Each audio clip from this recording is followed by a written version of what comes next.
হায় বন্ধুরে, তোমার টাকা পয়সা আছে, ধন সম্পদ আছে রে বন্ধু, মৃত্যুর পূর্বে তুমি দান চৌকাত করে দাও।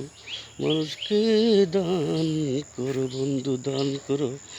এমন দান করিও না বন্ধু, কিছুদিন পরে তাকে আবার কোটা দিবে, তাকে বলবে অমুক সময় অমুক বিপদের সময় তোকে এত টাকা দিয়েছি। না না না বন্ধু, এটা না। আমার আল্লাহ, আমার প্রভু এমন দান কখনো পছন্দ করে না, এমন দান কখনো পছন্দ করে না।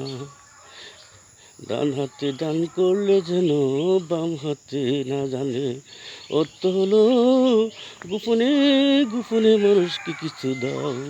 মানুষকে জানাইয়া দেওয়ার কোনো প্রয়োজন নাই, জানাইয়া দেওয়ার কোনো প্রয়োজন নাই।